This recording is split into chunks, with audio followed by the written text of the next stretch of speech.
Good evening, ladies and gentlemen, and welcome to the regular meeting of the Freeport City Council, Monday, June 17, 2024 at 6 p.m. I will call the meeting to order and declare that a quorum is present and notices have legally been posted pursuant to the Open Meetings Act. And once again, on a serious note, I apologize for the lack of air conditioning tonight. It is a little bit warm in here. I'm being told that they are currently working on it. So hopefully either it'll be a short meeting or they'll get some air in here quick. So with that, if we would all stand, I would ask Councilman Rosso to lead us in the prayer and the Pledge of Allegiance. Let's pray. Lord, we just thank you for this time you've given us to come together. We ask you, Lord, to be with us. Oh, God, be a part of this meeting. We need you now and always. We ask you, Lord, to bless the city council, the mayor, all the dignitaries in the city of Freeport. Bless this town, Lord. In Jesus' name we pray. Amen. Amen.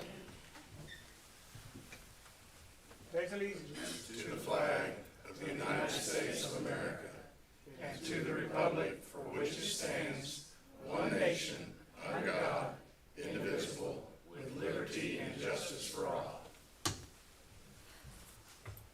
Honor the Texas flag. I pledge allegiance to thee, Texas, one state, under God, one and indivisible. Thank you, and you may be seated.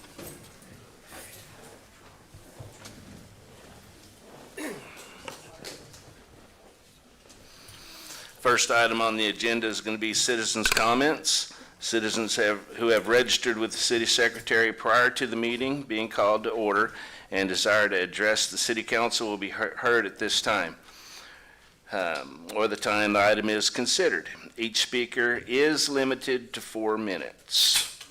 I have 3 forms that have been turned in.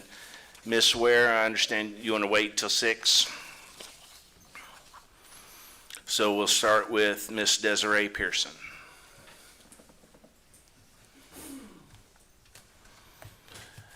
And hold on a second. We're going to try this time clock again, see if it helps.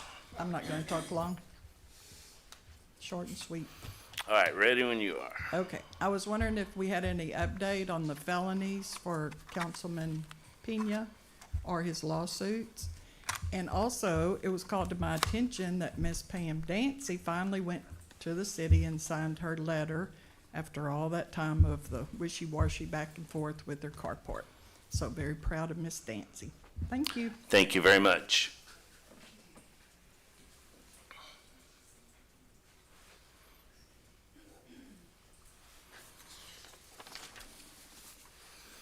Mr. Sam Reyna.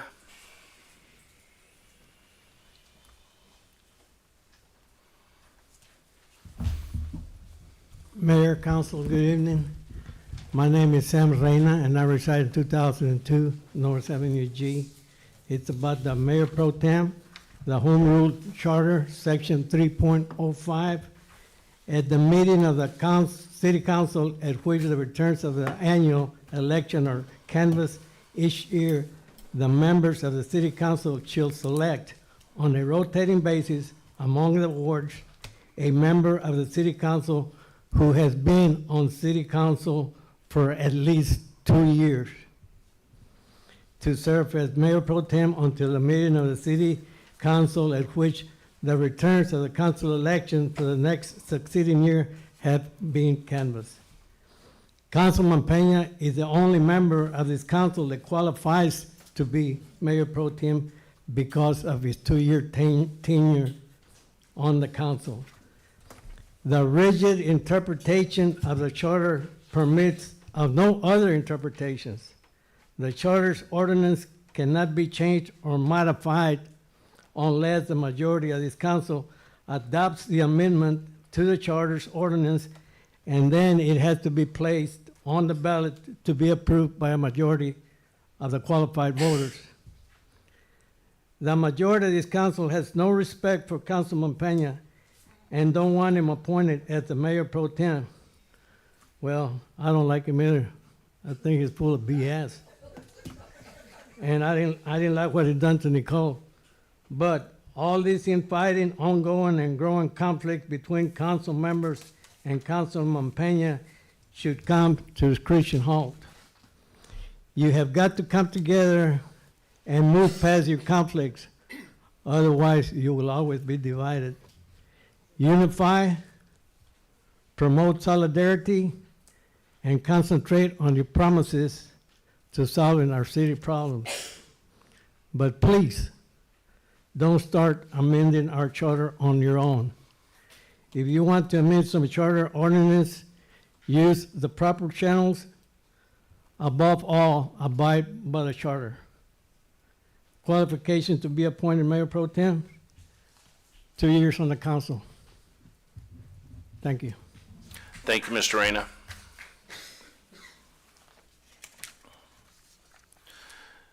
Ms. Clark, you want to wait till number 3, or do you want to speak now?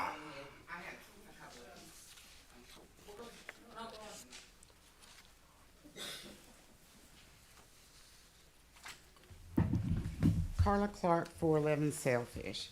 I just wanted to make a statement about, like, I noticed on Skinner Street, we have some blinking stoplights, and they're really nice, and they're good for that area. But I was wondering why there are none on Avenue A and on Velasco. We have a lot of traffic on Velasco. And another thing, the old Surfside Road that goes out of town towards Beach Bucky's, it's kind of in a bad way, and now with the trains coming so much through, it's hard to even get out that way, either way you go, down Velasco or through there. I didn't know if it was actually really maintained by the city or whatever, but I don't know, it's just something I thought we might look at. Thank you, Ms. Clark.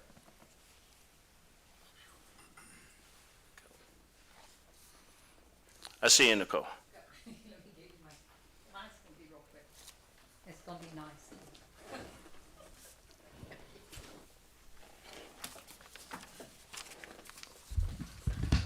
Nicole Mireles, I live 2002 North Avenue G.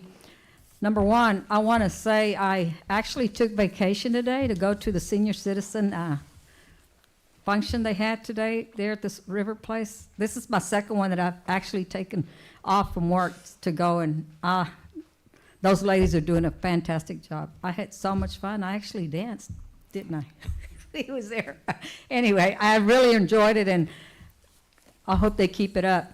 The other thing I was going to say, you know, I saw on Facebook it was brought to my attention, a lot of people around the city are criticizing us. I say us because I live in Freeport and this is my city, about are we getting prepared for the hurricane and this and that and the other. You know, one of the things I like to say, whoever's around, or I'm sure before I get home, I'll get calls, but nonetheless, one of the things I like to say is we as citizens need to take a responsibility for our own debris around our house. I mean, that's just something you do. You know, I go up and down my neighborhood, because Nosy Rosie, you know, I know everything about my neighborhood, but nonetheless, and I mean, it's just ridiculous. So, you know, it just offends me for these people to get on Facebook and start criticizing the city when y'all are doing the best y'all can, and I know y'all are. I mean, I know.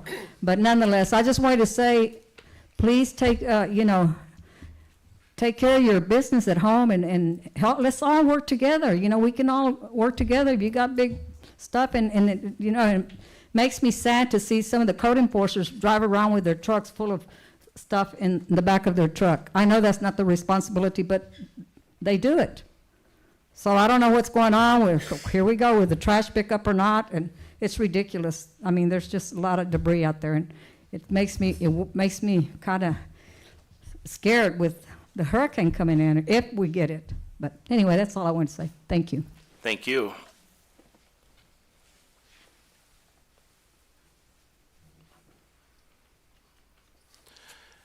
Did the clock help or no? Or anybody even notice it? I did. I was just the right level. Well, this is for the one that's speaking up here.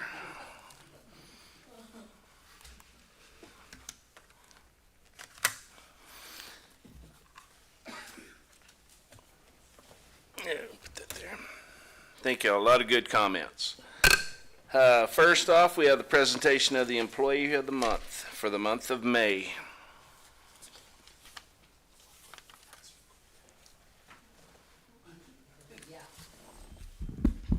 Well, since we're live now, the mayor's the one that turned the air off. This is for Employee of the Month for May. Chief, if you'll bring your officers up. And of course, Employee of the Month's for employees that go above and beyond and do some exceptional things during that month. And we have a pretty awesome one this month. So on Monday, May the 6th, Officer Barker and her FTO, Corporal Earl, were dispatched to a call of a 9-month-old not breathing. When they arrived on the scene, they went into the house and found a screaming mother holding a cold, limp child. As the mother handed over her child, Officer Barker began administering emergency first aid to include sternum rubs and preparing for CPR. The child began to spit up and cry, but went unconscious again. Officer Barker continued to provide emergency first aid. She repositioned the child and stimulated the child, which caused vomiting and a large amount of water and food onto Officer Barker's uniform. As EMS arrived on the scene, Officer Barker ran the child outside and gave the child to EMS to continue life-saving measures. Officer Barker then continued to her police duties. This was Officer Barker's third day on as an officer, and she was in field training. After handling a call such as this, she still remained service ready for the city of Freeport and continued to provide an exceptional service and stayed focused on learning the brand new job she had just been hired to do. So thank you very much.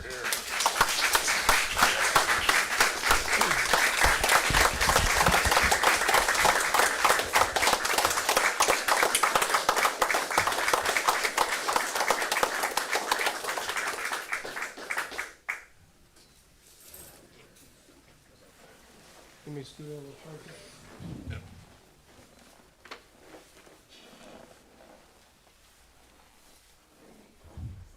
Yeah, bring your son up there.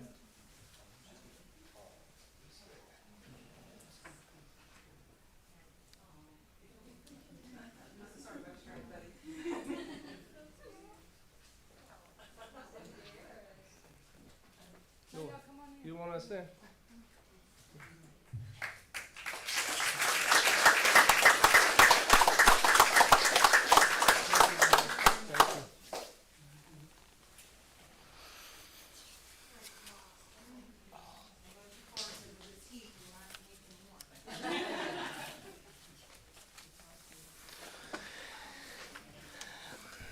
Agenda item number 2, receive for filing the audited financial report and auditor's opinion for fiscal year ended September 30, 2023. Presentation by Brooks, Watson and Company. Ms. Ezell. Good evening, Mayor and Council. Kind of wanted to tell you that, yes, the report is late. Kind of want to go over why it is late this year. One thing that happened last year in October of 2022, we converted payroll over to Encode. Little did we know that the system was not set up correctly until we started preparing for the audit. That meant a lot of manual entries, so that delayed them coming in. Secondly, I want to give kudos to our new auditors. This was their first year, and when I tell you they went through everything, I'm not kidding. We found things that go back to before I was here, way before I was here, and we have corrected everything from the previous years. But they worked diligently to go over everything with a fine-tooth comb this year. So I want to give kudos to Brooks, Watson and Company. So now I'm going to turn it over to Mike Brooks for the presentation.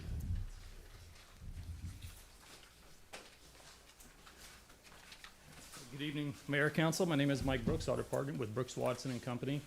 Kathy, thank you for that. In front of you, you do have a copy. Oh, sorry. All right. In front of you, you all should have a copy of the audited financial statements. This is the complete audit report. Under the front cover, I have prepared a short summary presentation, hopefully short. It's a little warm, so we'll try to speed it up a little. But it's going to go over some of the more important numbers and statements within your report. And then if you have any questions, we'll open it up and we'll get into as much detail as you like.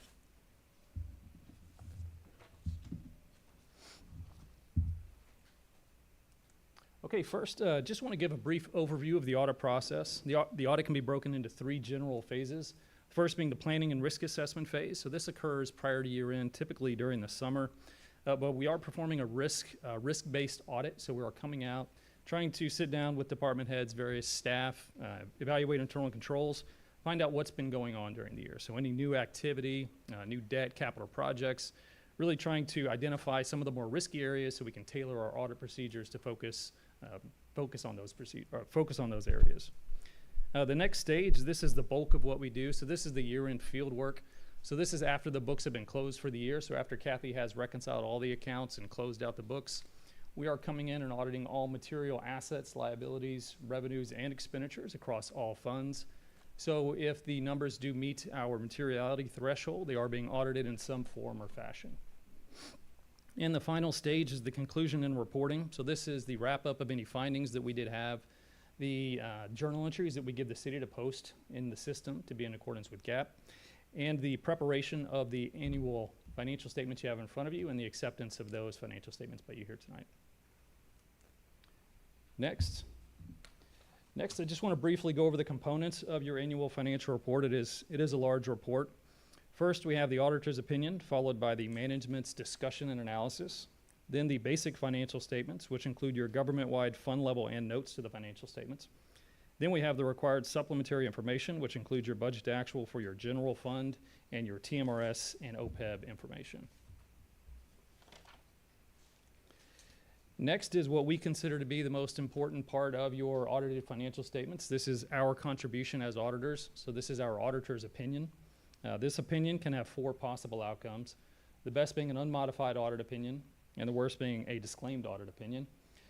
We're proud to say that the city did receive an unmodified audit opinion for the year. So this is the highest level of assurance that we can give that these financial statements are free of any material misstatement and all footnotes are disclosed. Next, I just want to point out several financial highlights. As of the end of the year, total citywide assets exceeded total liabilities by approximately $42.3 million. The city's governmental funds, this excludes your water and sewer fund, had a combined ending fund balance of $22.6 million and increased $6.4 million from the prior year. Your unassigned fund balance within your general fund totaled $10.5 million. And the city had an overall increase in net position this year of $12,263,000. Next is a summary of your governmental activities revenues. So again, this does exclude your water and sewer revenues. For the year, total revenues were just under $29.6 million. This was an increase of just under $9 million from the prior year.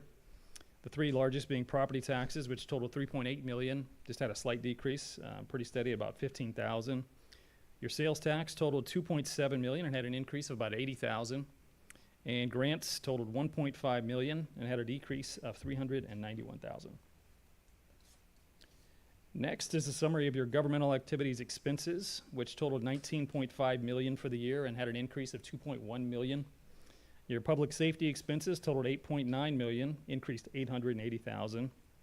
Culture and rec expenses totaled $3.6, had a slight increase of $67,000. And your general government expenses totaled $3.8 million and had an increase of $1.2 million. Next is a summary of your statement of revenues, expenditures, and changes in fund balance for your governmental funds. So this includes your general capital projects, 2020 bond fund, and your smaller non-major funds, which are consolidated here. The numbers I want to go over are your increase or decrease in fund balance for this year. So starting with the general fund had an increase in fund balance. So this amount was added to fund balance this year of just a little over $2.3 million. Your capital projects fund, which is your settlement from the Port Freeport, had an increase of $7.1 million, which was the entire settlement amount with no expenditures within that fund. Your bond fund had a decrease of $3.9 million. So this was just due to funding occurring in a prior year and the actual capital expenditure happening this year. So that's typical with most capital projects. And your non-major governmental funds had an overall increase of 8.9 million. I'm sorry, 899,000. The next number I want to point out is your ending fund balance for your general fund, and more importantly, the unassigned portion of that fund balance. The GFOA recommends cities have at least a 15% or 2-month reserve in your unassigned fund balance when compared to your annual general fund expenditures. So looking at the city's unassigned fund balance as of the end of the 2023 year, the city had about 10.5 million, which equated to 59% of your annual general fund expenditures. So certainly a healthy unassigned fund balance reserve within your general fund. Next is a budget to actual for your general fund. The column on the left-hand side is your final budgeted numbers after any amendments. The center column are your actual results for the year, and the column on the right is your positive or negative budget variance. On the upper right, you see the city did have a positive revenue variance of 1.2 million, so you received about 1.2 million more than you estimated with your final budget. And below that, the city had a positive expenditure variance of just over $1 million, so you spent about $1 million less than you anticipated with your final budget. And other financing sources also had a positive budget variance of about 870,000. So when your final budget had a planned budgeted deficit or decrease in fund balance this year of 826,000, the city actually had an increase this year of 2.3 million. So that equated to an overall positive budget variance of 3,182,000. So a healthy fiscal year from a budgetary perspective. All right, next is a summary of revenues, expenses, and changes in net position for your utility fund. This fund does differ from your governmental funds. It should have rates that are set at a level that do fund operations, debt service, and any maintenance, any capital improvements. So if these funds are losing money or they're not maintaining, typically that's an indication of some sort of rate or operational issue that needs to be addressed. So the most important number we want to look at here is your increase or decrease for the year in net position. And this year, the fund had an overall increase of 992,000. So certainly in good shape fiscally. All right, next thing I want to point out and talk about is your pension liability. The city does participate in TMRS. It's good to look at this, although TMRS does a great job of maintaining pensions and adjusting the rates and keeping them in a healthy spot. Always like to point it out just so cities are aware of what's going on with the pension here, and you know that it's not in a really bad spot. So total contributions from the city this year were just over 1 million. And if you see the table here below the 3 bullet points, this is showing the increase or decrease in your net pension liability. So the top number you see there is your overall net pension liability from last year.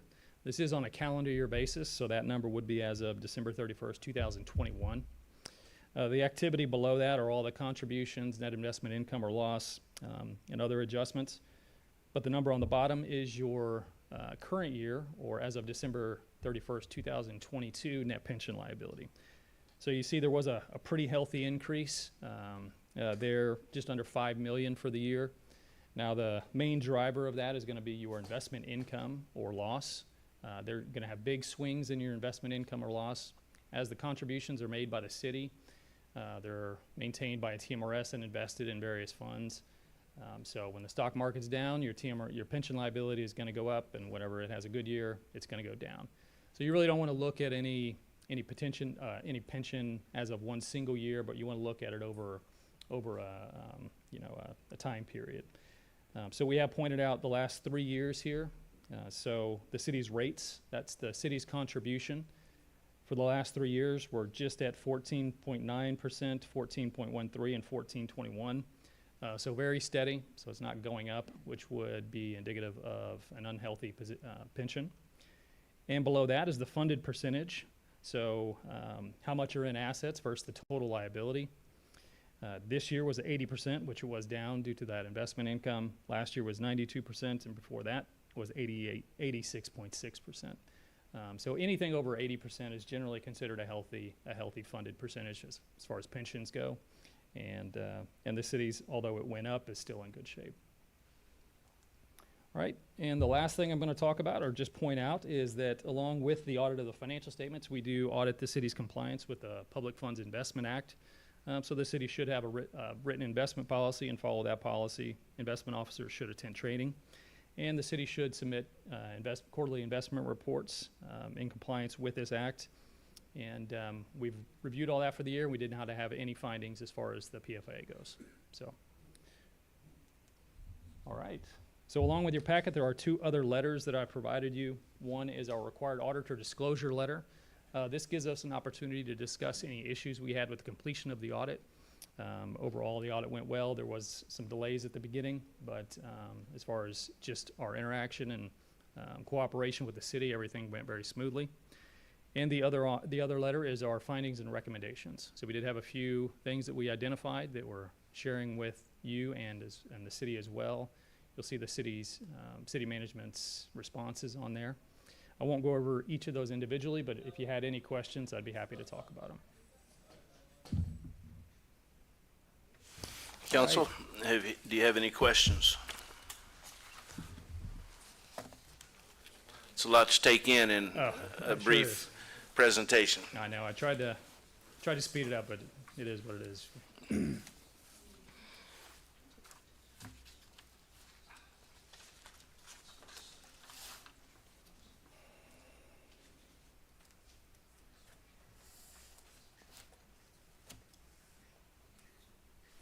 Not hearing any at this moment. Yes, ma'am.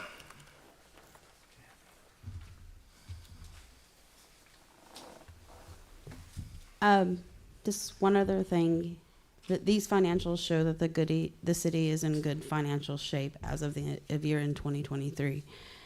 It shows that the budget that was adopted was very conservative, and the departments stayed in their budgets, and actually there was overall savings within the city as a whole.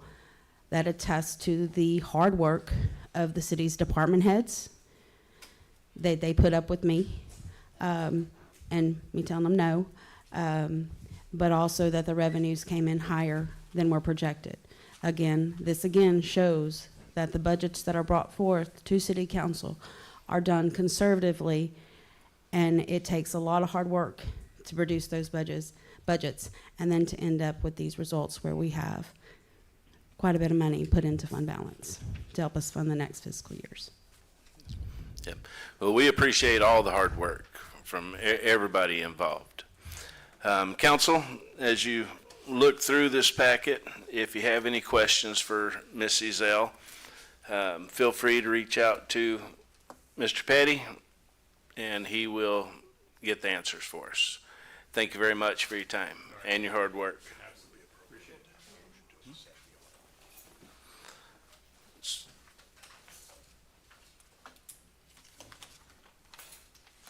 Even if it's not. Okay. Legal is telling me that it would be appropriate at this time, even though it doesn't specify on the agenda, to make a motion to accept the audit. So I will make the motion to accept the audit as presented. Is there a second? Mayor, I'll second your motion. Councilman Matamoros seconded. Is there any discussion? We can take a vote on something that's not on the agenda as an action item. It does say receive for filing, so I think that that's broad enough for y'all to accept it. You're not taking formal action, you're just accepting the audit. And if you don't feel comfortable doing it, we can do it on the next agenda. I'd rather do it by the book. Okay. All right, then we will table accepting it. If you will withdraw your second. We're going to have it on the next. We'll just make it on the next. It is a formality. You're not approving it because it's an independent audit. It's just accepting it. So I have zero problem. I'm sure the auditor has no problem punting this till the next meeting to formally accept it. Okay. Then, yes, I will withdraw my second. All right, and I'll withdraw my motion. We'll move on to agenda item number, where are we at? 3, the presentation by K&L Subdivision Mr. Jared. Good evening, Mayor and Council. Good evening. Brian Gerard, Gerard. Gerard Development. It's been a few months since I've been here, and I'm glad to be back again. Wanted to just give you guys an update on our project, give you a little history for those of you here or in the audience that aren't familiar with it yet, and we're excited to be able to keep moving forward. So, on the next slide is, oh, I have the clicker, great. Perfect. This is the location of the property near Skinner Street and Avenue K and L, approximately 19 acres, in which we've been working on the development agreements and entitlements and ownership and feasibility and development plans over the last quite some time, and so what we've been doing is a thorough title research, as you can imagine, with this subdivision being platted in the late 1800s. Without any infrastructure or homes built. There was changes in ownerships and deaths and this and that, but through thorough title research and the help of our title company, we've identified generally, or really, the ownership of every parcel here. And this is our conceptual land plan. We're still making a few tweaks to update some of the out parcels and things like that, but essentially this is what we believe we can move forward with. The typical lot size is the 40 feet wide by 120 feet deep. There's some that are larger, and we've hired Baker and Lawson, engineer out of Angleton that we work with regularly, to help us run the one-line designs and preliminary engineering, and discussed with the drainage district, and all of those items. So this generates approximately 100 lots, and we're excited to get started with furthering of those engineering plans. A little bit about us. Excuse me, went the wrong way. Myself, Brian Gerard, have been in the development business for about 20 years, with a company called Holcomb Properties for many years, and my own development company, Gerard Development. Myself and Mr. Jim Maddox are the managing partners of our development company, Freeport 19 LLC, along with Jim Holcomb and Lee Zeben, all very experienced and financially capable partners. Together we have over 150 years of combined land development experience, numerous industry awards, Developer of the Year, Communities of the Year. We're very proud of the work that we do and the clients that we have. Over that course of time, we've developed over 25,000 single-family lots. We currently have over 3,000 single-family lots in production or design. So this is what we do on a day in, day out basis. We've delivered approximately 500 lots this year already. We're on track to do just under 1,000. So again, this is what we do every day, and we're excited to partner with the city of Freeport on this project. The next slide just has some graphical pictures of some of the projects we're working on currently, and all around the greater Houston region, from Montgomery County to Wharton, Brazoria, Angleton, Bay City, all over the place. Also wanted to show some conceptual renderings. We haven't selected a home builder at this stage, but this gives an idea of the product type: traditional single-family homes that can fit on the 40-foot product that has been doing well in the target markets. We're anticipating pricing to start in the low 200, probably right around $200,000. with some of the offerings up to $300,000 with all the bells and whistles. And what we've found is getting in that lower $200,000 price range is still a lot of money. It's very hard to find a new home in that price range. And with the employment and the folks that are working in this area, we think that'll be a desirable price point and affordable for the folks with jobs that are searching for that housing. And so we're excited to help deliver that.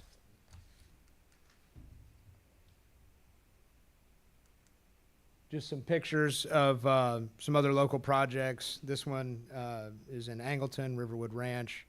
We're getting ready to deliver our third phase of lots out there, 150 lots, within the next month or so. Same product type and features. As an update and refresher on the financial impact of the development, approximately 100 new homes at $275,000 ultimate value is about $27,500,000 increased assessed value for the city's tax roll, which generates at its current tax rate $146,000 of additional annual property tax. That doesn't take into consideration all the sales tax and boost to the local businesses and things, of course. 100 new water and sewer customers, 350 new residents, 175 new students estimated.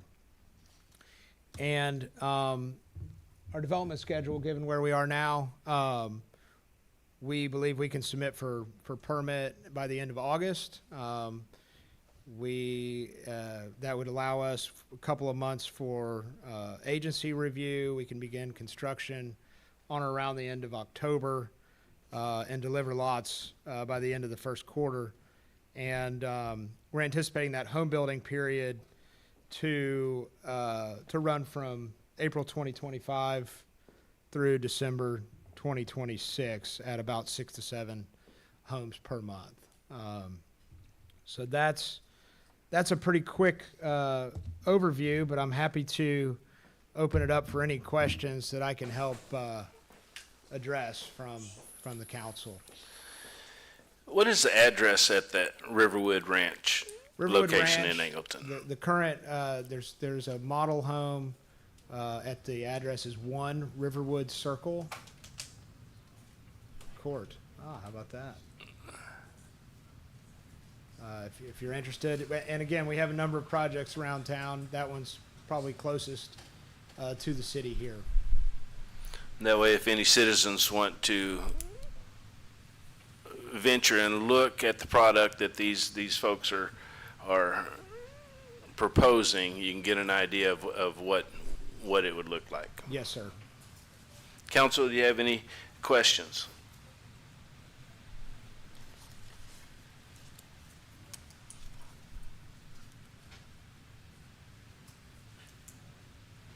I'm not hearing any.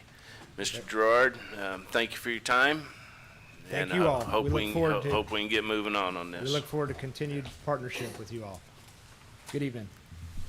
Looks exciting. I said it looks exciting. Yes, sir. As a cold air, Ms. Clark, did you? Well, no, but you spoke earlier, so I thought you was done. But if you have some more, come on up.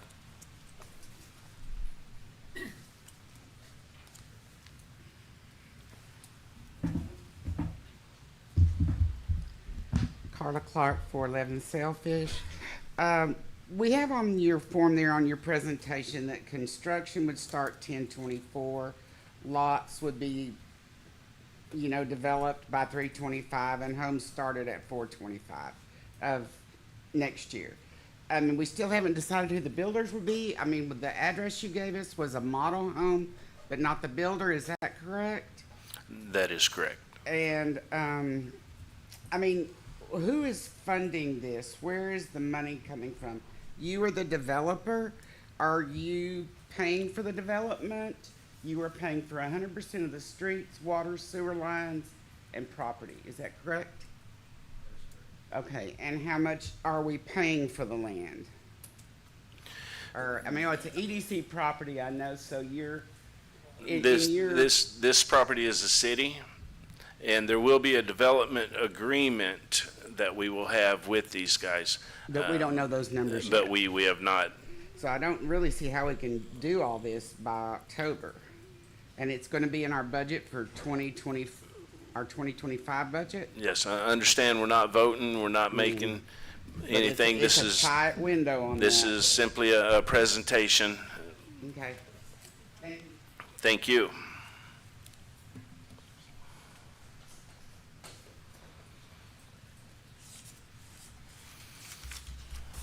Council, anything else on the presentation? Thanks again, Mr. Gerard. Agenda item number 4, consideration and possible action on the approval of the City Council meeting minutes for June 3rd, 2024, and special City Council meeting minutes from June 7, 2024. I will entertain a motion. Mayor, I'll make a motion to approve the agenda meeting minutes as presented. We have a motion to approve by Councilman Matamoros. Is there a second? Mayor, I'll second that. We have a second by Councilman Davis. Any comments or questions? Hearing none. All those in favor state aye. Aye. All opposed? Motion carries unanimously. Agenda item number 5, consideration and possible action approving resolution number 2024-2866 for the appointment of the alternate position on the Board of Adjustments. Mr. Petty. Yes, sir. Thank you, Mayor. Staff recommends appointing an alternate member to the Board of Adjustments. The Board of Adjustments has an alternate position available. The alternate position for Mr. Gomez expired May 31st, 2024. The City Board of Adjustment shall have jurisdiction to hear all matters and make all findings regarding this article. The board is empowered for purposes of this article to enforce city regulations, and we do have 2 applications for that position. I think one of the candidates is here tonight, and that would be Miss Margaret Bachman. Ms. Bachman, would you like to say a couple words about why you would like to, or you want us to just?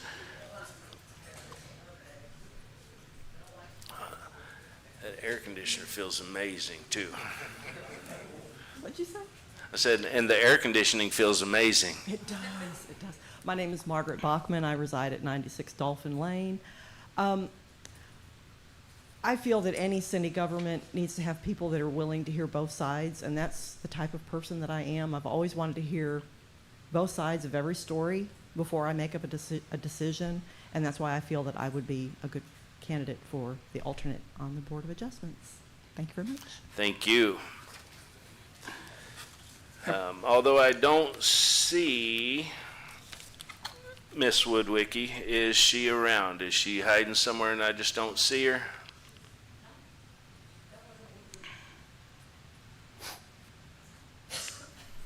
All right, I guess not. Council, what is your pleasure? Mayor, I'm going to make a motion to approve Miss Margaret Bachman as the alternate for the Board of Adjustments. We have a motion to appoint Miss Margaret Bachman. Is there a second? Yes, Mayor, I second. We have a second by Councilman Rosso. Any comments or questions?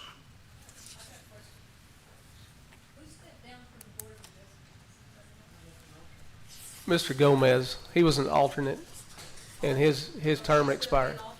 Yes, ma'am. All right, so I'll call the vote. All those in favor for Ms. Bachman, state aye. Aye. All opposed? Motion carries unanimously. Congratulations.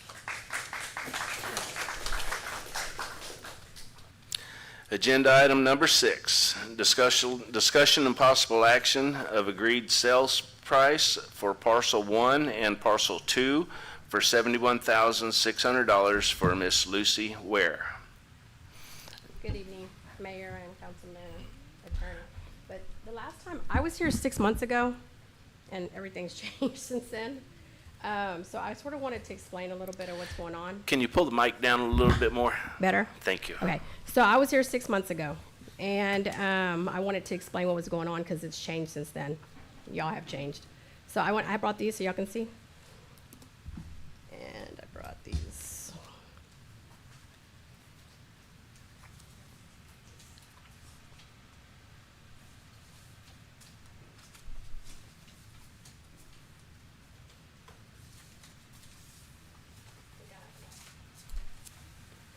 Thank you. We can share.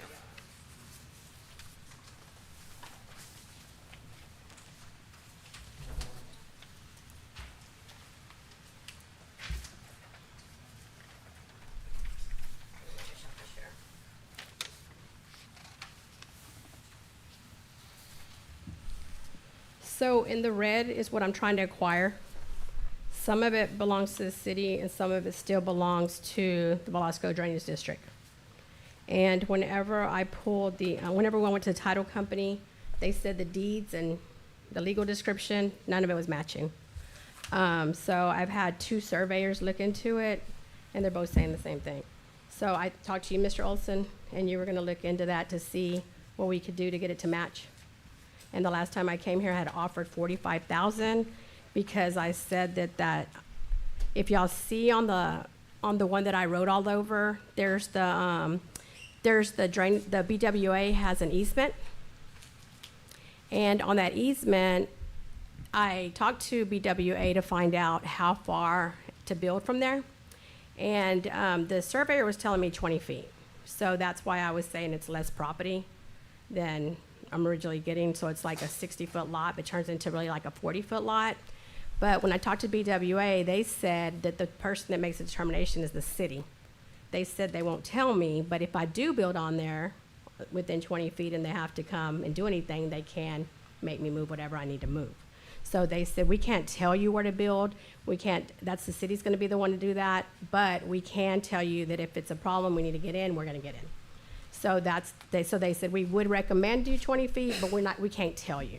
So my question is, if I'm gonna build there, I plan to build 2 houses, one on the 2 lots that I already own, and then on this one. At first I was gonna put one in the middle, but I've decided I'll put 2 houses there.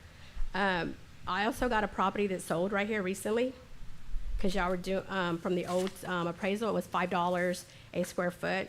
This one's actually a little more, but it was $12.88 a square foot of what it sold for, but it also had an 80-foot pier that fits 2 50-foot yachts that just sold. So if I compared it to this, again, I'm not an appraiser, but I'm a realtor, it would come up high side $62,000 is what it's worth, my property, the one I'm trying to purchase from y'all.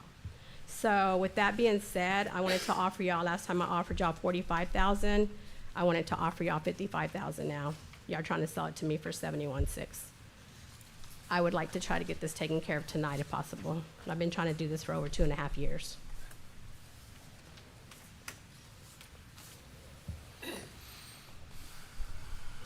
And then if we can get this taken care of, I'd like to close it in 60 days. If we can get the legal descriptions all set up and also get the Velasco Drainage District over to deed over y'all the property that I'm buying from y'all that actually belongs to them. Council, do you have any questions?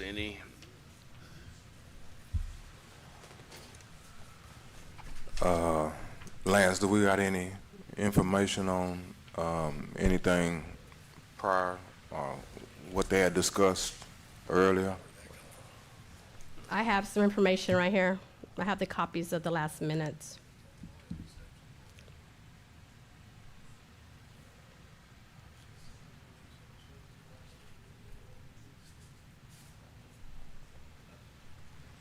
Now, the only thing new I have is that we had our property manager do some research on it, and she did pull a deed where the property was deeded over in 2014. Was it just never recorded? It shows to be recording. Because the title company couldn't find it. And they may Yeah. have made a mistake, but I'd need a copy of it then. Okay, it was completed on May 7th, 2014, and I can get you a copy of Okay. it. As far as the easement goes, typically it's a 20-foot easement. It's going to be 10 feet on both sides of the center line of that water main, and that allows them enough room to get in there and do the work on that property. So it'd be 10 feet either side of that main.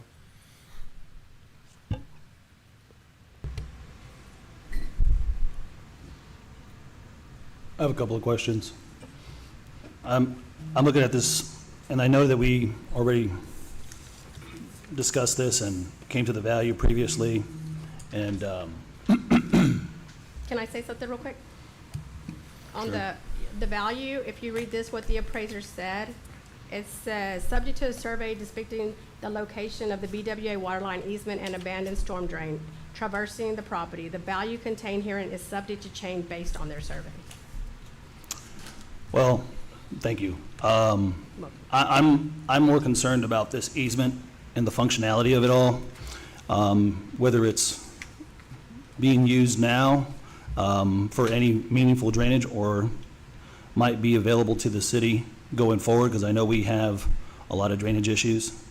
But if there's effectively no purpose to it, then I'm inclined to not see why we have to try to preserve it. But if there is any kind of functionality for it, then I think it's in our best interest as a city to preserve it, number one. But I could tell you another thing that I noticed over there is a lot of the homes that are built on the north side of the river have piers and docks, and there's none that are public. And I know that some local residents were asking about, hey, why don't we have an additional fishing pier out there? And I thought, well, I don't know if there's enough space out there to put another fishing pier for the public to go through there on the north side, or for that matter, another boat dock, to just really help maximize the public use of the river. And those were just some of the thoughts that I had on this. But again, if, I'm just bringing up my concerns about the easement and also the overall use and accessibility to the river. That's all I have. Thank you. Okay, I think the easement we're talking about is for the BWA water line. So it wouldn't be for drainage, it'd be for that pipe that runs across the river and through that property. In case there's any issues with it, has a leak in the middle of the night, they can get their tractors in there and expose it and make the repairs without causing any damage to her property if she purchased that property. So that's the easement we're talking about there.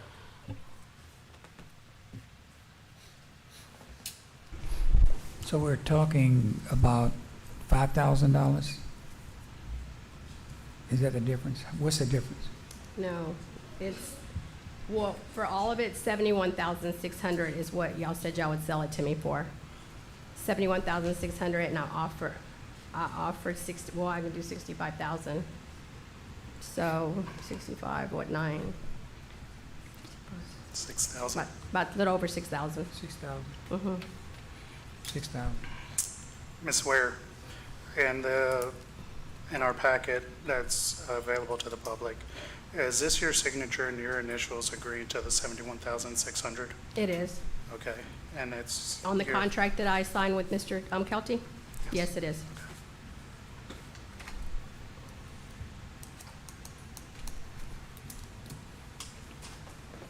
I also learned today the city has a lot of money.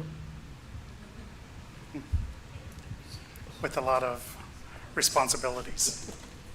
But I'm also gonna put two $500,000 homes there to give y'all some more taxes and pay water bills.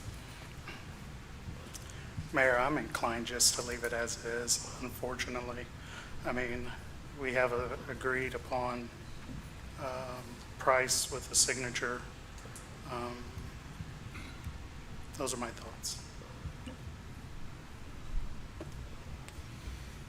Well, why did the price change? You agreed on the So 71 something? well, I've been Yeah. trying to get the city to come down, because I don't think I should have to pay 71,600. I don't want to bring a lot of little petty stuff in here, but people have not paid for stuff. People have gotten it for very cheap. you know, different things have gone. The whole levy, you know, it's just different things have happened, so I don't know why I have to pay market price for it. You know, that's why. But, I mean, I'm gonna build two big houses there too. So, and I'm not building them to sell them. I'm building one to have as a second home. And then my parents will stay in the other one, if they're alive long enough, because I don't know, this has been taking forever. And that's my dream, to have my dad stay there. I have an idea. Maybe we can triangulate this. Maybe we can split the middle. Keep the price as it is, and then upon completion of those homes, Ms. Ware gets a credit for performance of the 6,000 from the city. Is there a time? It's a win-win. Is there a time frame on that? Yeah, I had We 3 go years. back to the Yeah, original I time think- I frame? had 3 years. I would say, put it to 2 years. I'm I interested prefer in making 3 sure we years. develop. We just had, the gentleman present on the development over on Skinner Street. And that was a giveaway of 150,000 for 19 acres, which I'm still baffled by. So y'all gave him But 19 I'm- acres for 150,000? I'm, Is that what you just said? hold on a second, please. I'm not interested, and I've always said this, is in giving away the city of Freeport's most valuable property, which is waterfront property. We had an agreement, we'd had an appraisal, it was agreed upon, it was signed. I can appreciate Ms. Ware asking again, there's no harm in asking. And I think a fair compromise is, okay, if the market is trending downward and you're going to build more than you were before, 2 versus 1, then, at least in my position, I would concede a credit once those structures are built. Heck, I'll do 2 years, but 1 structure, not both. Maybe that Well, you can't tell me incentivizes my it. other one. The other one, I already own the property. Oh, well, I'm just trying to say, you know, it's a give and take. So I'm happy to honor the original price point, but I'm also happy to consider the price reduction in the form of a credit upon performance, because the idea of acquiring this property is truly to build. And so if that's truly the case, then really on a $500,000 home, It doesn't matter. 1% is nominal Exactly. I understand. to the developer, the builder, homeowner, property owner, but to the city, we're trying to capture as much revenue as possible. And it's our job to make sure that we're just watching the bottom line for the city. It's nothing personal. So I'd that's just like to why do- y'all I'd like to just do things by the sold 19 book. acres for 150,000? Is that what you just Let's said? have one talk at a time. I'm just going to say that I would certainly provide a pathway forward for Ms. Ware to get her credit with the performance of building the homes. Ms. Ware? So if I was a developer, I'd get it cheaper. Is that what you're saying? So if I was a developer, I'd get it cheaper? Well, I'm a developer. in I fairness, have that other built property is not on the river, but I'll just say I'm happy to concede the Yeah. point so long as the construction occurs and we get a certificate of occupancy. Basically, you're being prejudiced, because if I was a big developer, I'd get it cheaper. So it's prejudice, is what it is. And I have built a house in Freeport on 722 West 7th Street, and it's very beautiful. And I just sold it for $234,000. And it looks very nice. I've seen a couple hands in the audience. Ms. Dancy?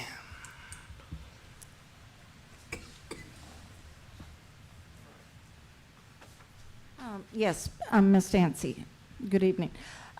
You know, the property right next to the one that Lucy wants to buy was sold to an individual.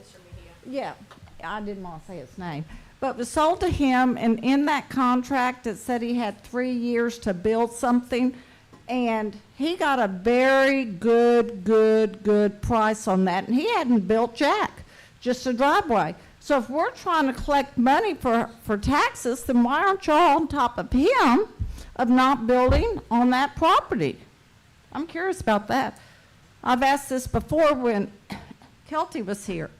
How come we sell these properties and we put in the contract, you have 3 years to do something, or the city is able to buy it back for the price that the city sold it to them for, and nothing never gets done.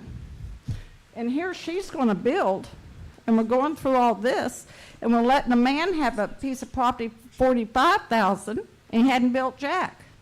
And we don't have any property taxes on that. Thank you. Ms. Dancy, can you fill out a form for me? Yes, sir. Thank you. And there was one more hand out here. Chino?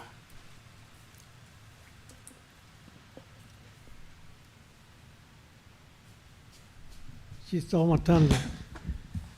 Mejia had the right to buy half of that right away, and he decided to let Ms. Ware buy it. He don't want no part of it. And I did ask him when he was fixing to finish his house, and he was tied up in building that new building over by Oyster Creek, so his money was kind of tight, but he would be building. But yeah, the right away, Mejia had a right to buy half of that right away, but Miss Lucy Ware went ahead and bought it, okay? But she's been jumping through these hoops now for 2 years. That property should have been sold to her 2 years ago. She made a good offer then. And all this time, it's been sitting there, and we're not getting no property tax on it. It's just sitting there, and if we don't come to some kind of agreement with Ms. Ware, it's gonna sit there for another 2 years. So I believe you all should come to some kind of agreement with Ms. Ware, but 71,000 is just a little bit too expensive. Make some kind of an agreement with her, or work with her, or negotiate with her, but welcome to the city of Freeport. She's putting the houses on so we can get some property taxes. Thank you. Thank you.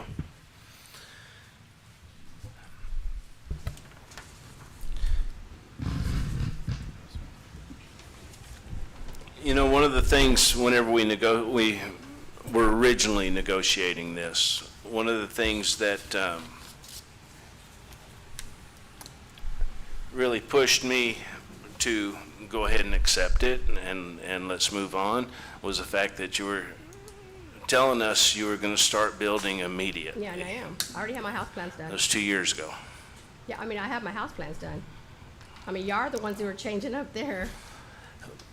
Well, 2 years ago, if I'm not mistaken, there wasn't nothing holding you back. Yeah, it was the city holding me back because I was trying to get it for less money. Yes. That wasn't the city. That was you wanting to get it for less money. Okay. That was my concern. Okay. I don't. What's your concern? That I don't have the money? No. Oh. That something was supposed to be started 2 years ago. Just like Mr. Mejia's was supposed to be started 5 years ago. Mr. Mejia's is a different contract, and he dealt with a different council.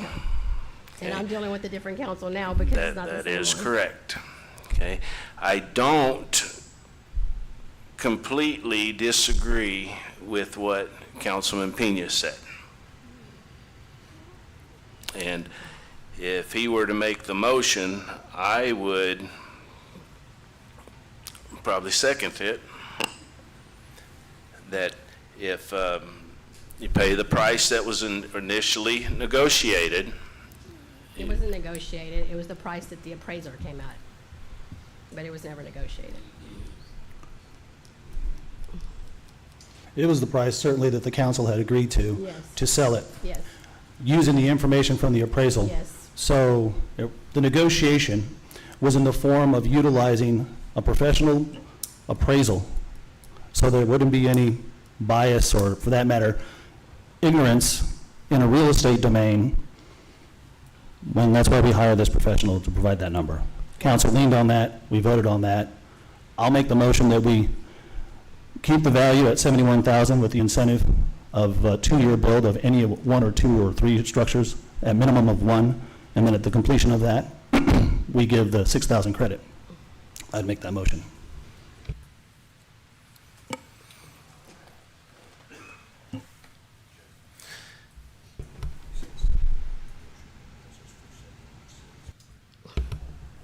The round, excuse me, let me say 71,600, what was agreed upon 2 years ago.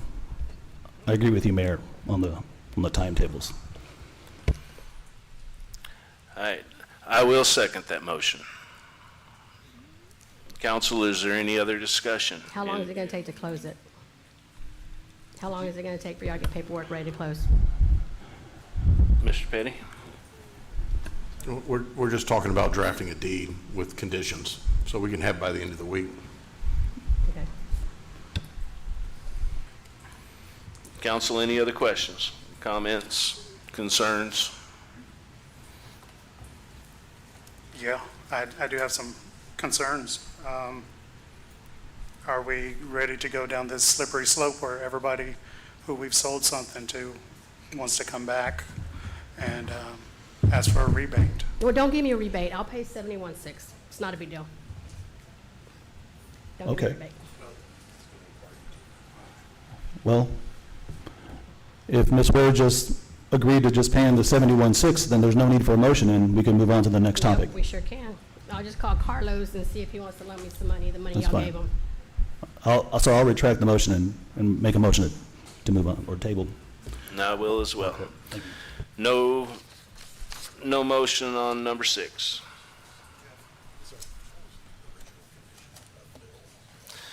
Agenda item number 7, consideration and possible action approving continuing the cooperation agreement between the City of Freeport and Brazoria County for the participation in the Brazoria County CDBG and Home Program for federal fiscal years 25 through 27. Ms. Ezell.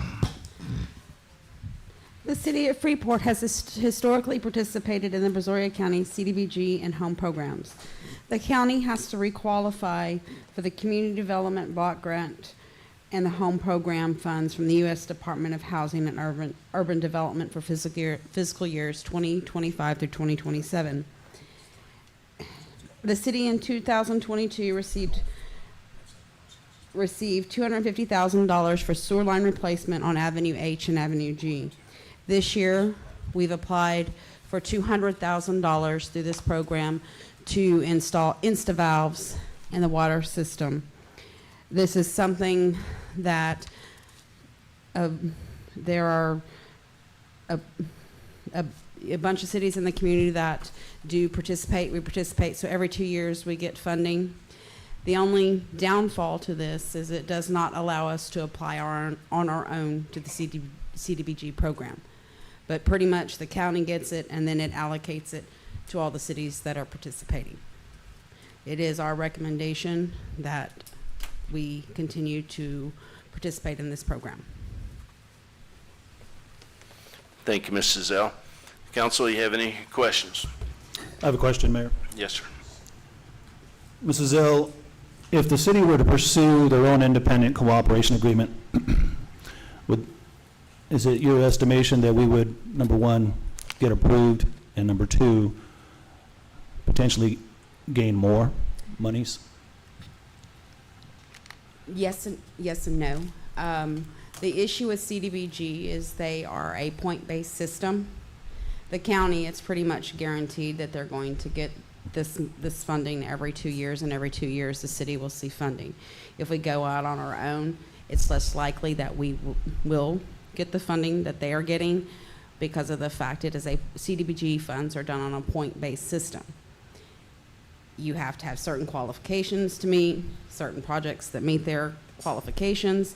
The county, it's a little bit less stringent for us to get the money. We just present them a project as long as it falls within their guidelines and benefits the entire city as a whole or an area where what is considered low to moderate income, which in the city of Freeport, the whole city is considered low to moderate income. So we're pretty much guaranteed these funds. If we go out on our own, we're not. And it becomes a more competitive process. It doesn't prevent us from like doing the programs that we did for the water, wastewater.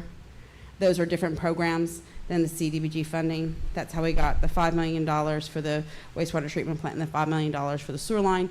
And then we still have stuff through HJC where we got the $1.8 million for the water plant on Avenue F. There's still funding activities. This is pretty much kind of a guaranteed thing as long as we meet the qualifications of the application. If we don't, then we can resubmit another project and get within that money, that allocation.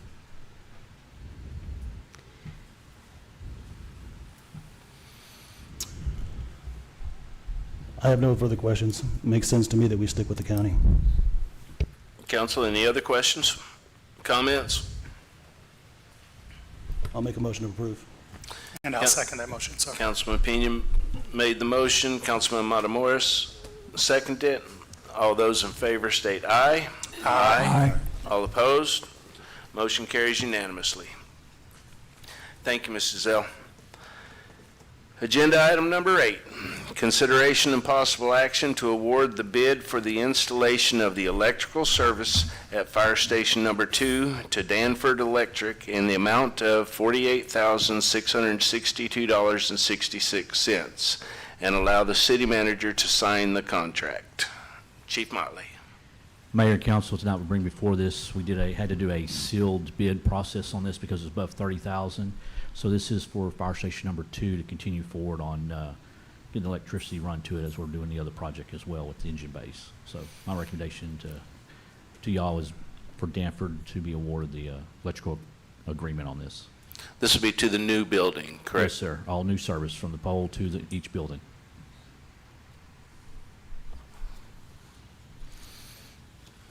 Council, I'll entertain a motion. I have a question, a couple of questions after the motion. Yeah, after the motion, I'll make a motion that we approve agenda item number 8. Is there a second? I'll second. A second by Councilman Matamoros. Councilman Pena? Yeah, I have a couple of questions as it relates to Danford Electric and the bid process. Has Danford Electric done any work for the city of Freeport previously? Yes, sir. He's done work in the fire station with us, along with Penny's Electric, who also bidded either from air conditioning to electrical service install. And I haven't had a chance to look at the agreement between the city and Danford in previous engagements. On this particular engagement, do we have a contract? Will that be developed, or do we need a? Yeah. Upon approval. And upon approval is kind of the rub there, is where I'm getting at, is that I want to make sure that they're insured and bonded, and that has been vetted. He completed all the documents required in the sealed bid. It's listed in there as well, along with the interest questions and things like that. Okay. Because I know in previous contract engagements here, there's been a lapse in that due diligence, so I just want to make sure that that's been done. And if it hasn't been done, that it will be done before the first check is printed and signed. Absolutely. All right, thank you. Yes. Everything's been looked at that was submitted in reference to the contract, or the sealed bid process. I'm sorry. Everything in the sealed bid that was required documents, he did submit everything to meet that agreement.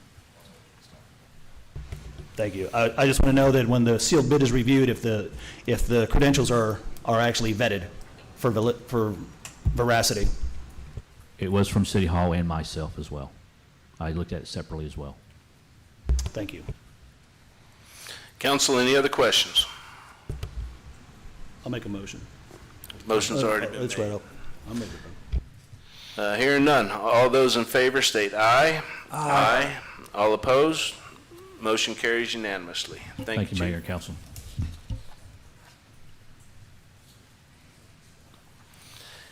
Agenda item number 9, consideration and possible action approving resolution number 2024-2867, deeming item surplus and donating to local agency. Chief Howe. Good evening, Mayor, Council. These are some more of the radios that I had previously come about regarding Oyster Creek for us to donate some of those to them.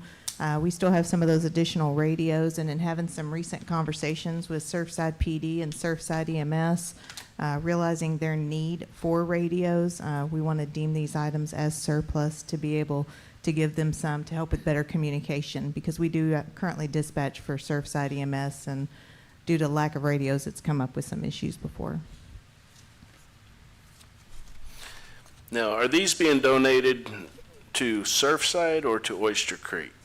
These are for Surfside. Previously, we did Oyster Creek. Okay.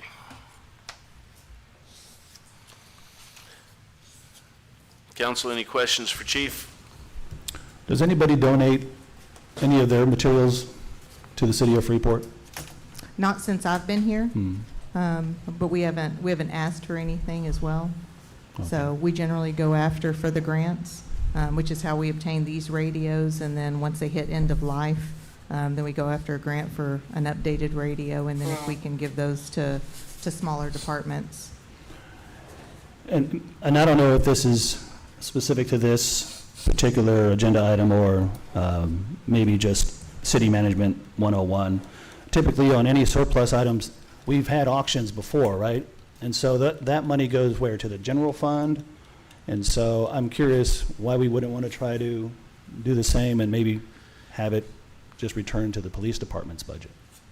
Well, ultimately, going to general fund, but, our first priority is always going to be taking care of community. And in having conversations with Surfside EMS to find out that they had one radio for all their EMS, that to me is just a huge priority. And our citizens, besides going to Bryan Beach, go to Surfside Beach as well. And so I would want them to be able to have appropriate communication. Fair enough. Help thy neighbor. And they do help us out greatly as well, as far as assisting on calls for service along 332 with the police department. And so it truly is, being able to help your neighboring agency as they help us. I'll make a motion to approve, Mayor. We have a motion to approve agenda item number 9. Is there a second? I'll second. We have a second by Councilman Davis. Any other questions or comments? All those in favor state aye. Aye. All opposed? Motion carries unanimously. Thank you.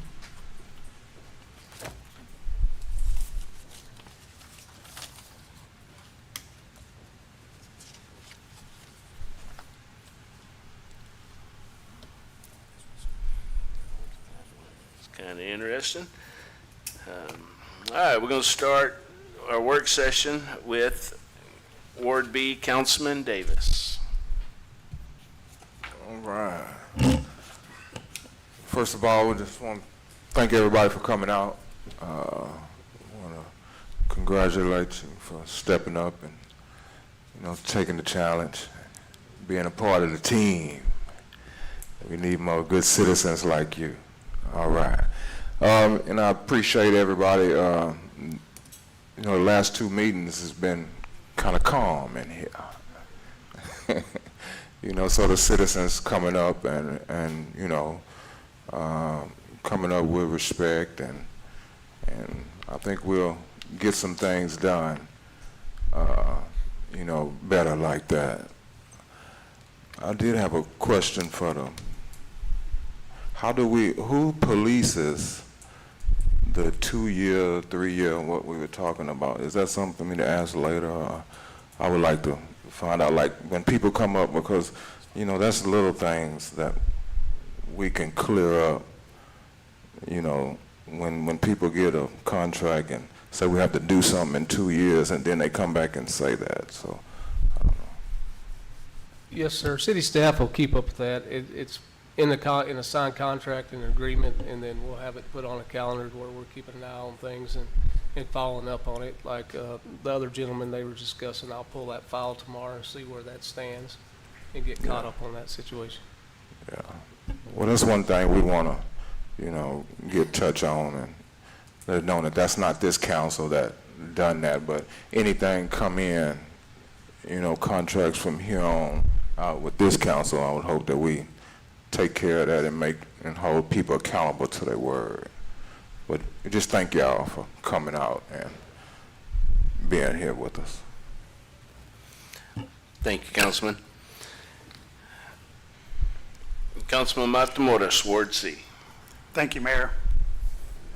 I would like to thank all the residents who attended in person, viewed online, who made comments during citizen comments or agenda items.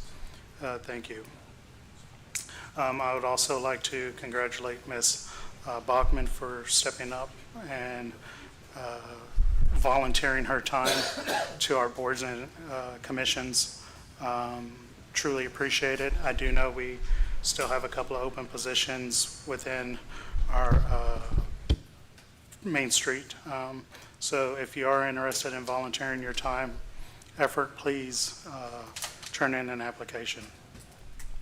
I do know we do have something possibly brewing in the Gulf. So let's please be aware of that situation with the possibility of heavy rain. Now's the time to do your preparation, make sure there's nothing blocking your gutters, things like that. I do know vehicles are probably the second most important thing that blocks a gutter, which will restrict water flow. So let's please take the time to make sure that those are clear. The last thing that I have to say is our last special meeting, we approved as a council Parks project. And I'm excited about that. I'm excited that our EDC took that project on and approved it. There are a lot of playground equipment throughout the city parks that were in really bad condition. Some of them were was playground equipment when I was a kid that I would play on, and it was still being utilized. And I'm 46 years old.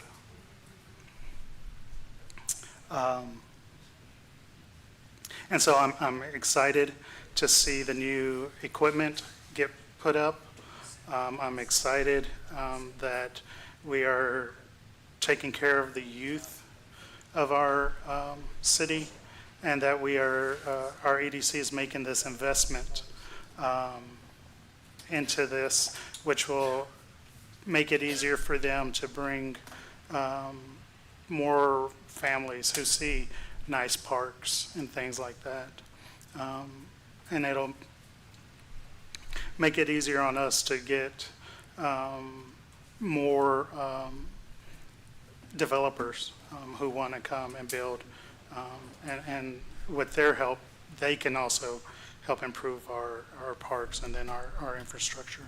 But I want to thank my employer, Phillips 66, for giving us a $50,000 donation. That was something that I spoke with our corporate about and asked if they could assist us. Hopefully we can get some other corporate sponsors. I know they are very interested. They want to see some different things with accommodation for disabilities and things like that. But in closing, I'm happy that this is being undertaken. I appreciate all the hard work that Mr. Petty and our EDC board,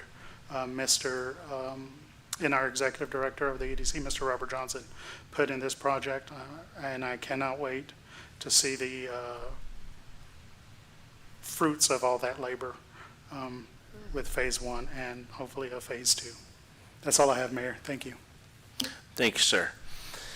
Councilman Rosso, Ward D. That is a nice hairdo you're sporting tonight. Say what? I said that is a nice hairdo you're sporting tonight. Wow. You know what? My wife used to comb my hair. Those days are over. She got joy out of combing my hair. First of all, thank everyone for coming out to be a part of our council meeting. This past weekend, we had our Juneteenth celebration where Mayor Bass fed over 300 people fish that Phillips 66 donated for that event. It's a huge event, large, really large event. If you've never been to a Juneteenth event at Bates Park in Angleton, you're missing a treat because everything is free. Snow cones, everything is free. I went to the senior citizen picnic today, had a good time. My wife danced. I got 2 left feet, so I wasn't even trying to get out there. On July the 15th, they're having a seminar at the Civic Center in Lake Jackson, hurricane preparedness. It's free to the public, starts at 5. And then, y'all know my wife like bingo, right? And bingo starts at I think 6:30. So she'll be there. I'm so glad my wife and I went out today and ate some fried chicken from Churches. Long line, long line. I mean, a lot of people were there. And the chicken was good, uncharacteristic of Churches. 'Cause, you know, I'm serious. We had Churches here for a while, and the only thing they had was fried okra that most people like to go. But that chicken today was pretty good. I'm so glad that we're investing into our youth, which is our future. Now, our elders, we're doing a good job. Anna, Miss Anna, I don't know if she has the title of president, but that was pretty cool. That was pretty cool. Now, you had to be, I think, 55 to go, so they had all kinds of entertainment for the people. But I'm glad to see us investing in the youth, our future. That's all I got, Mayor. Thank you, Councilman. Ward A, Councilman Pena. Thank you. First, I want to thank everybody for coming out, and also for the city staff for getting the AC working again. And a shout out to my sister for bringing a fan for all of us up here who were sweating to the oldies. And also for everybody that's volunteering on boards. And I know that the senior picnic was today, so I know we had some really strong attendance. And I encourage everybody that's just turning 55 to also join. And I think you'll find that there's a lot of really good neighbors and camaraderie that's had at those events. So I applaud the city staff for working hard to putting that together, and for that matter, the board of the seniors for all the hard work that they do. And they do a lot of work, those ladies. So thank you. I also want to say something I've said in the past. You don't have to like me or agree with me, but if you seek the truth, that's where you will find me. And I hope council and the public will look to two things. I'm glad Chino, Mr. Sam Reyna, called me earlier today to tell the truth of the charter rules. And so when the chair of the charter committee, who arguably knows the charter better than most, is reminding city council to follow the rules of the charter, then I hope that that's adhered to and heeded. And again, with the city audit, you guys just witnessed earlier this evening, we had an opportunity to curb the rules, but I ask that we simply do it by the book. I try to remain consistent. I was informed even that at the most recent concerned citizens meeting, there was also consensus on the matter by residents in attendance. You don't have to like the rules or those that were elected by the public to enforce the rules, but you don't get to bend them and redefine them to meet your personal vendettas. And lastly, when an item is illegally voted upon and or corrections need to be made, the prompt attention to correcting the error is required. And any subordinate policies or ordinances that would create a legal liability to the city become secondary. So I'm hoping that we get this on the next agenda. Second thing I want to touch on is I got word here recently that the city is accepting bids for a new city attorney. Is that right, Mr. Petty? Correct. I just wanted to make sure I understood what that process will be, and if I could receive any documentation on what that solicitation looks like. Where could I find that? Where can anybody find that? It's typically on the city website, and it's through the fax newspaper as well. Thank you. I also want to touch on there's a push for making sure that we have safety in our city residents and commercial buildings.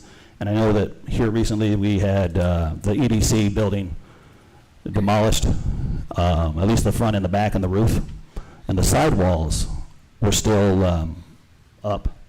And we're being supported by wood brackets or braces.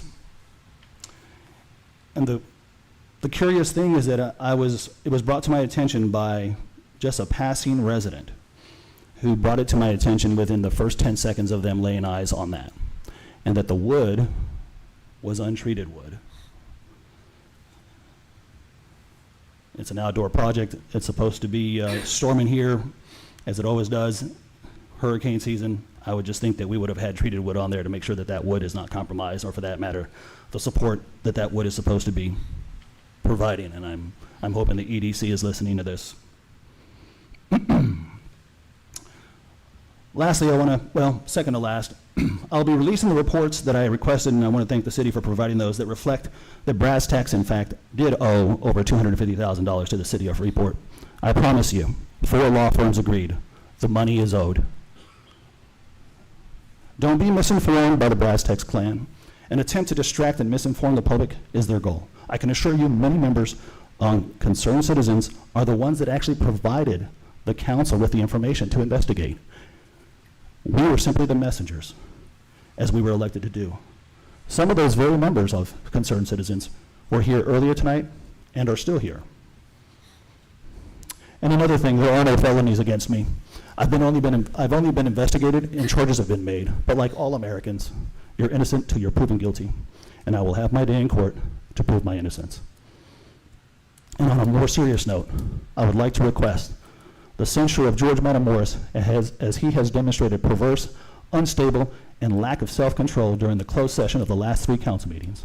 And details of that will be coming. And in the same vein, I'd like to request security during executive session in order to ensure the safety of myself and the rest of council from George Matamoros' lack of self-control. Thank you. Thank you, Councilman. I too would like to thank everybody that came out. You know, it started off a little on the hot side, literally, but things smoothed out. I want to remind everybody that this coming weekend is the Fort Velasco exhibit in downtown. Mr. Wade Dillon takes a lot of pride and puts a lot of work into that. So I invite everybody out to come and experience it. It really is something. I too would like to congratulate the new fried okra place up the road for opening. And they sell good chicken too? And biscuits. I actually went over there Friday just to get okra, and they told me I had to wait until Monday. You think I'm kidding? But no, rooftops, ladies and gentlemen, that is what it's going to take to move this city along. And churches, it's a chicken place, but it's a start. And if you've seen the line that was over there today, it's a great start. One other thing, everybody remember or pay attention, there is a storm out there.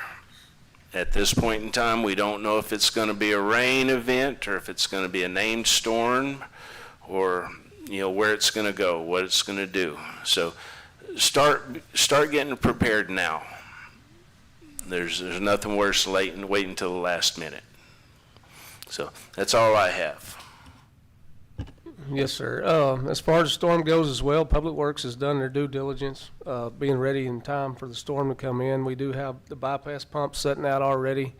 All of our stormwater pumps are up and running, full capacity, so we don't anticipate any problems.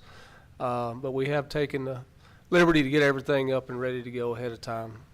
The lead and copper survey that's going on right now on our utility lines is about 65% complete. They're ahead of schedule, and they'll be for TCEQ compliance of October 2024 is when that report's finished, and they'll be ahead of schedule for that. The wastewater treatment plant contractors began mobilization, so that construction will be starting here pretty soon for a new wastewater treatment plant. The wastewater collection line replacement project that we have going on, they're about 70% complete as well. They still have some lines to replace and some manholes to take care of, and then a lot of dress up. So we get a lot of calls from residents and things with some issues with the the dress-ups that they're providing, and they do have some issues with that, not getting to it in a timely manner. So it's important to report that to us so we can stay on top of that as well with the contractor and get them out there. The Parks project, the equipment was delivered this afternoon for Stephen F. Austin and Peppermint Park. The installers are here out of Oklahoma. They plan on starting at 6 o'clock in the morning. I did tell them we may have some rain. They weren't from here, so they may find out. But they are anticipating to start installation first thing in the morning at 6 o'clock. So those two parks do have the equipment on the ground and ready to go. Thank you, Mr. Petty. And once again, Councilman Matamoros, thank you for the work that you put into that. Before we go, I gotta open that back up. Before we go into closed session, Councilman Pena, I understand you want to make a motion. Yes, I'd like to make a motion to invite Chief Howell or any commissioned officer in executive session. There's a motion on the floor to invite Chief Howell or an officer into executive session. Is there a second?